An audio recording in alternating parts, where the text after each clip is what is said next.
Buen día, profesor. Yo soy Víctor y esta es mi evidencia 2 del curso de análisis de circuitos eléctricos. Bueno, la problemática de esta evidencia es el circuito que estamos viendo en pantalla.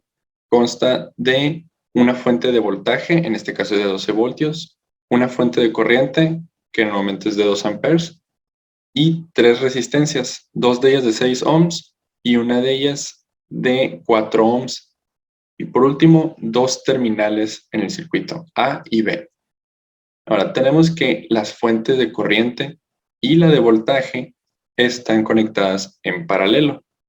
La resistencia de 4 ohms también está conectada en paralelo a estas dos fuentes. Las resistencias de 6 ohms están conectadas en serie entre sí y una de las resistencias de 6 ohms, la que está a la derecha, está conectada en paralelo con la resistencia de 4 ohms. Todo esto se deduce si observamos el circuito desde las perspectivas de los terminales A y B. Ahora, para resolver esta problemática, vamos a emplear dos circuitos, o mejor dicho, dos teoremas para obtener dos circuitos equivalentes. El primero es el de Norton y el segundo es el de Thevenin. Ambos circuitos equivalentes son una simplificación del circuito que vimos anteriormente. En el caso del circuito equivalente de Thevenin, el resultante sería una resistencia llamada resistencia de Thevenin y una fuente de voltaje. Y en el caso de Norton es la misma resistencia, pero en este caso se llama resistencia de Norton, y la fuente de corriente, o sea, la corriente de Norton. Ahora, para resolver el problema y obtener el circuito equivalente, primero vamos a comenzar con Norton. Vamos a emplear el siguiente procedimiento. Para obtener la resistencia de Norton, necesitamos cancelar las dos fuentes. Por cancelarlas me refiero a apagarlas. En el caso de la fuente de voltaje, el hueco que dejaría en el circuito lo completamos con un cable para que el circuito se mantenga cerrado. Pero en el caso de la corriente, el cable se deja abierto para que el circuito se deje abierto. Y procedemos a calcular la resistencia equivalente.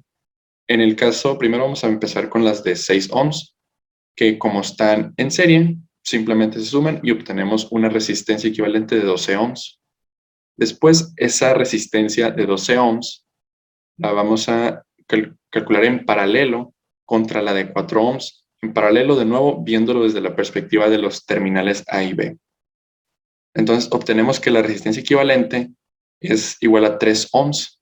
Esa va a ser nuestra resistencia de Norton. La deberíamos de colocar entre los terminales A y B para que quede en paralelo con la de 4 ohms, pero para obtener la corriente simplemente vamos a conectar un cable. Ahora, para calcular esta corriente, tenemos que volver a traer la fuente de voltaje y la de corriente. Y gracias al sistema de ecuaciones que vemos aquí en pantalla, obtenemos que la resistencia de Norton, la corriente de Norton es igual a 2 amperios. Completamos el circuito que aparece aquí a la derecha y así se ve. Tenemos la corriente de Norton, que es igual a los 2 amperes que calculamos, y la resistencia de Norton igual a los 3 ohms que calculamos. Ambos componentes están conectados en paralelo y mantenemos las dos terminales porque así es la forma estándar del circuito. Ahora, vamos a transformar este circuito que obtuvimos a Thevenin y la forma más sencilla de obtenerlo es partiendo del circuito de Norton, como mencioné, usamos la ley de Ohm para que a partir de la corriente y la resistencia obtengamos el voltaje. La resistencia va a ser la misma, van a ser los mismos 3 ohms. Para el voltaje, utilizamos la corriente que obtuvimos del circuito de Norton y la resistencia de los 3 ohmios. Y obtenemos que el voltaje va a ser igual a los 6 volts. La diferencia aquí con el circuito de Thevenin al de Norton es que aquí en Thevenin la fuente de voltaje y la resistencia están conectados en serie, visto desde el punto de vista, de nuevo, de los terminales A y B. Ahora, la siguiente problemática es, ¿qué pasa si conectamos en los terminales A y B, entre ellos dos, una lámpara con una resistencia RL. Bueno, la resistencia RL en este caso sería la resistencia que estuvimos calculando, que es igual a la de Norton y a la de Thevenin, o sea, 3 ohms.